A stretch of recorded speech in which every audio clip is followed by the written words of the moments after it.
Baik, Assalamualaikum warahmatullahi wabarakatuh. Selamat sore teman-teman. Berjumpa lagi di podcast Basarnas Banjarmasin. Ini podcast kedua kita. Saat ini kita kedatangan tamu penting nih.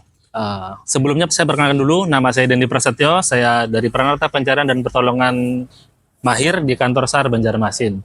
Saat ini kita sedang berada di BKN Regional 8 Banjarmasin. Kita kedatangan tamu spesial saat ini. Untuk podcast pertama kan kemarin kita dengan kepala kantor kita. Sekarang di samping kita ada Ibu Desti. Ya. Sore. Selamat sore Ibu. Sore, Mas. Salam kenal Ibu. Ya. Ngomong-ngomong sama-sama 2009 juga. Iya, Bu. liting kita. Liting kita. Jadi kita liting ya di sini ya. Ya.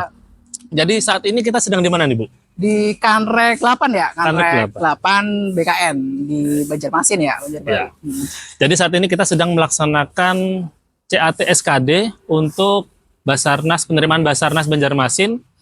Ada 90 hari ini, 90 ya. Tadi kita sudah melaksanakan 2 sesi, sesi ketiga itu sekitar 10, dan sekarang sesi keempat sekitar 80. Iya. Iya. Jadi kapan sampai di sini kemarin Bu? Kemarin nyampe sini itu siang Mas. Siang ya? Siang.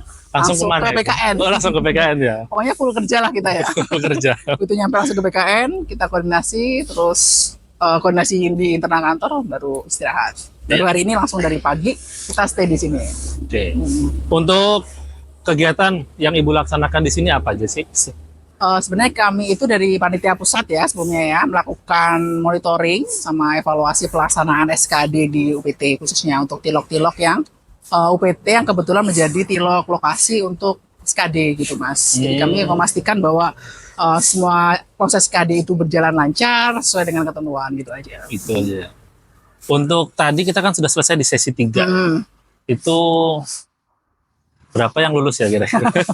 Tadi di sesi 3, alhamdulillah belum ada yang lulus ya. Tapi kita juga masih bisa berharap ini masih ada berapa jam. Semoga nanti di sesi terakhir ini ada teman-teman peserta yang bisa lolos Mas untuk mengisi formasi di Basarnas. Ya, untuk informasi saat ini sedang dilaksanakan sesi 4 di atas. Sekitar 80. Semoga banyak yang bisa tersaring untuk masuk lolos ke seleksi selanjutnya. Karena untuk Banjarmasin sendiri kita mempunyai jatah itu 36 Ibu. Dapat formasi 36 Dapat formasi 36 untuk Pranata Rescuer-nya. Untuk jabatan lain ada juga. Untuk jabatan lain kita ada satu Pranata SDM Terampil ya. Cuman ya infonya tidak masuk. Tadi udah di sesi pertama. Sudah di sesi pertama. Berarti diisi dari karirnya teman-teman internal aja. Iya. Jadi teman-teman, saya itu di sini ketemu Bu Desti kayak ngeliat artis gitu. Karena apa? Setiap kita melaksanakan kegiatan Zoom meeting gitu kan, pasti selalu Bu Desti. Jadi sudah kayak ngeliat, wah biasa ngeliat di layar di monitor ya, pas ngeliat langsung gitu.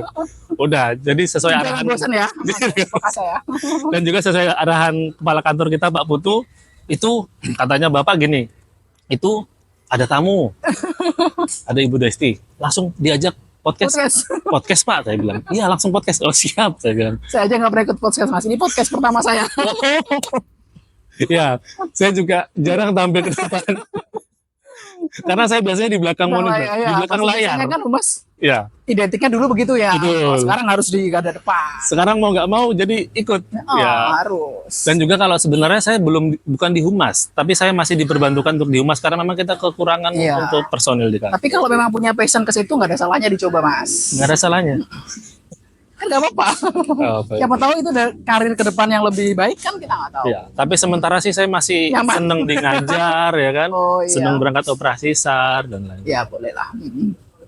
Kira-kira ada informasi terbaru nggak sih Bu untuk Basarnas gitu? Terkait dengan Basarnas ke depannya. Gitu. SDM. Ya. Ya pastinya sih sekarang ASN itu ya yang dituntut adalah profesional sama kinerjanya ya. Jadi untuk kinerja teman-teman pasti tahu semua ya. Sekarang kita udah banyak aplikasi, apalagi Tunkin naik 80%. Dan jangan kaget. Mohon doanya juga minggu depan ini kita mau harmonisasi dengan Kumham terkait perkat Tunkin yang baru. Semoga nanti di situ tuh potongan Tunkin adalah pasti dari kinerja. Karena kan namanya judulnya sudah tunjangan kinerja, bukan dari kehadiran lagi. Kalau sebelumnya kan cuma dari kehadiran disiplin. Nah nanti kedepannya sudah dengan otomatis persentase banyak potongan itu dari kinerja.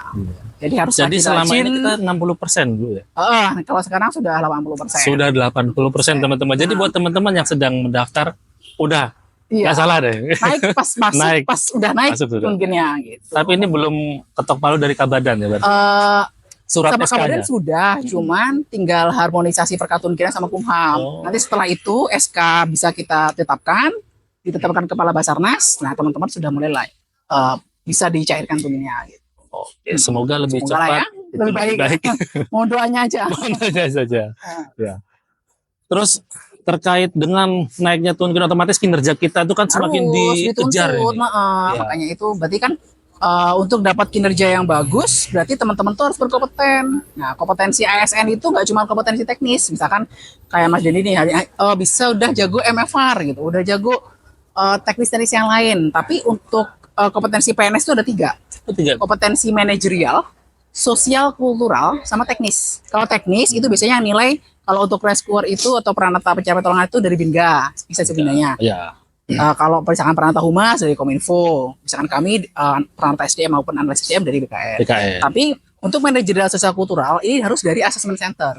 Mungkin teman-teman udah pada ikut CACT kemarin Betul, kan. Nah, CACT. itu buat apa sih? Bukan buat IKN, bukan. Tapi CACT itu untuk memotret kompetensi manajerial sama sosial kultural. Rescuer, kan kami rescuer, ngapain harus punya kompetensi manajerial gitu. Sebenarnya rescuer pun harus punya kompetensi manajerial. Bagaimanapun sehari-hari, misalkan Mas Dendi pernah jadi danru, berarti kan Mas Dendi harus bisa manajemen tim. Betul. Nah, contoh kecilnya seperti itu. Sosial kultural berarti ketika terjun ke suatu kampung, Lingkungan berarti baru, dia harus bisa bersosialisasi. apakah kami sebagai ASN gampang beradaptasi kah atau enggak, itu diukur dari sosial Ya. kultural. Dan juga kan yang satunya adalah teknik teknologi kalau nggak salah Ya, kemarin. ini literasi digital. Literasi digital, betul Nah, salah sekali. satunya juga ASN itu dituntut untuk semua harus untuk menuju smart ASN tentunya harus tinggi untuk kompetensi literasi digitalnya. Terus apakah CASN kemarin ya? Itu sama dengan teman-teman CAT ini? CACT ya? Enggak. Kalau teman-teman ini ASN ini kan dia dipotret dari seleksi kompetensi dasarnya dari TU, TWK sama TKP. Betul. Nah, kalau kita kan dari manajerial, sosial kultural, teknis. Nah, kalau CACT dari manajerial, sosial kultural ini nanti akan sama dengan teman-teman P3K.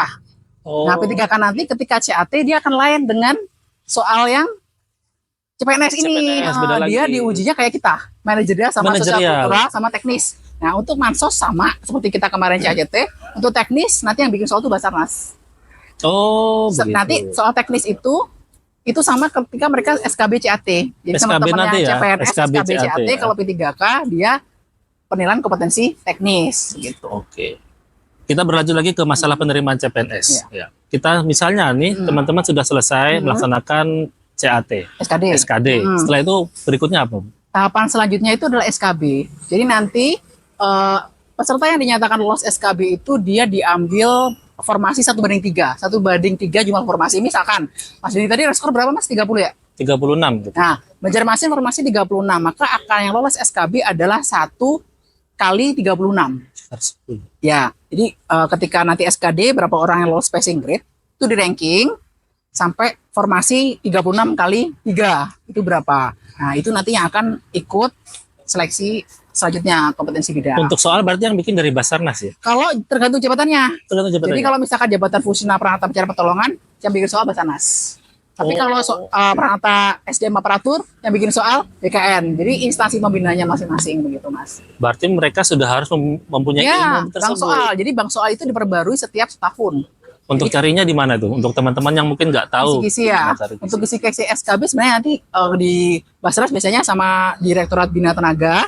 Nah itu kisi-kisinya kami juga paling terkait dengan teknistarnya ya. Teknis, Kayak ya. terkait apa? Kalau teman-teman pernah ada yang kebetulan potensi ikut pelatihan dasar. Iya, sudah pernah mengikuti kayak gitu. pelatihan. Atau belajar tentang undang-undang, belajar tentang perpres, pencarian pertolongan ya. Intinya kebijakan-kebijakan tentang pencarian pertolongan ditambah dengan pengetahuan dasar tentang SAR gitu sih. Oke. Nanti setelah itu kan akan dikerucutkan lagi masuk SKB Ya, CAT. itu kan SKB CAT, setelah itu baru kelulusan ada ini SKB non kalau- CAT. Ya, SKB non CAT. Itu yang ya, basic ya, kalau nggak salah. tergantung jabatannya juga. Kalau misalnya di Rescuer nih, kan Kalau kita banyak di Rescuer nih, ya, Basarnas kalau Banjarmasin peranata nih. pencarian pertolongan berarti nanti ada tes kesemaptaan AB sama Itu aja sih kesehatan dasar. Kesehatan dasar. Oh, berarti yang tes tinggi, tinggi tes, badan, buta warna, semua itu nanti di situ. Nah, di situ. Nanti ada jukisnya Mas, nanti akan tes. Oke. Berarti kira-kira berapa lama nunggunya sampai ke tes selanjutnya? Sesuai dengan surat BKN kemarin itu di awal Desember, kalau nggak salah 1 minggu 2 itu sudah mulai Masih awal untuk Desember. SKB. Untuk NCAT-nya mendekat-dekat itu juga. Kalau untuk ya, jadi dia ini rangkaian modelnya. Jadi misalkan hari pertama ini CAT SKB, nanti hari kedua dia langsung semaptaan AB, kemudian kesehatan dasar, baru sampai selanjutnya. Setelah itu pengumuman kelulusan, ending akhir dia menjadi CPNS itu di kemungkinan ya April, bukan? Enggak nyampe. Oh, masih bisa di Desember awal. juga. Oh, langsung Desember. Ya, berarti Desember Januari. SK atau NIP mereka keluar di Desember berarti ya? Kalau Desember kayaknya enggak ya Mas ya. Nanti kan Karena prosesnya mereka banyak menilai ya, apalagi Betul. banyak informasinya ya. Mungkin nanti di Januari atau Februari. Iya. Karena juga Basarnas lama banget gak nerima penerimaan ya teman-teman. Jadi terakhir itu hanya dicicil-cicil sedikit. Ya. Kantor-kantor prioritas yang dari awalnya dia posar naik jadi kantor SAR, Ya. dikasih prioritas untuk kantor. Untuk Dan organisasi baru. tahun ini kita dapat banyak 1.700 Termasuk B3K ya, ya, itu. P3K, cuman untuk yang rescuernya itu ada 1.300 sekian. Yang ASN ya. ASN. Untuk SKB non peralatan pencarian pertolongan itu dia ada wawancara. Dia menggunakan wawancara. Jadi selain fisik. CAT SKB, dia ada tes kesehatan dasar juga, salah satu arti wawancara.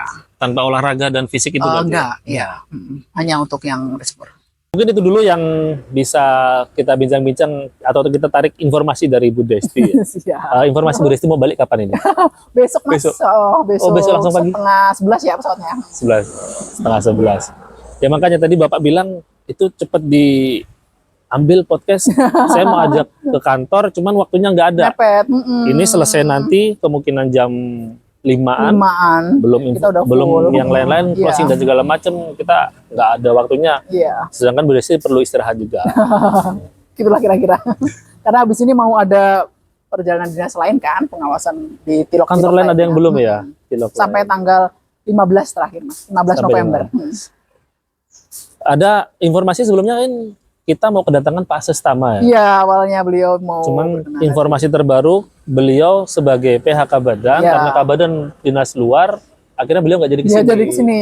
Padahal beliau awalnya arahannya ke Banjarmasin. Makanya kita sudah mempersiapkan kemarin tuh, ini Bapak mau datang ini, Pak Sestama mau datang, kapan lagi ke Banjarmasin gitu kan? Iya, betul. Akhirnya ya itu. Ya, mungkin itu aja sedikit yang dapat kita bincang-bincang di sini. Waktunya nggak banyak karena memang mepet, setelah ini memang banyak yang harus dikerjakan. Ya mungkin terima kasih untuk Bu Desti sudah hadir ke Banjarmasin. Sudah diajak diundang dalam podcast kantor pencarian pertolongan kelas A Banjarmasin. Ini podcast kedua. Podcast kedua ya. Podcast kedua. Wow, kehormatan banget buat saya Mas. Ya. Kita langsung cus ya. Harusnya kan ini langsung cus. Ya. Apalagi nggak tahu kalau mungkin ada Pak Sestama kemarin. Langsung ya, masih bagus. Itu aja yang bisa kita sampaikan untuk informasi mengenai SKD CAT. Kita akan tunggu untuk informasi pengumuman. Semoga banyak teman-teman yang lulus. Amin. Untuk yang teman-teman yang lulus, jangan lupa persiapkan untuk tes atau tahapan selanjutnya seperti yang tadi sudah disampaikan. Jangan lupa cari untuk bank soal, informasinya. Untuk teman-teman yang mungkin pernah mengikuti pelatihan potensi, dibuka-buka lagi bukunya. Kemungkinan misalnya itu keluar info-infonya. Untuk yang nggak ada, hubungi aja langsung ke kantor SAR kita ya. Iya. Bisa email aja atau hubungi nomor humas kita nanti ya. Kita siap membantu. Apa yang teman-teman perlukan kita akan kasih ilmunya ya.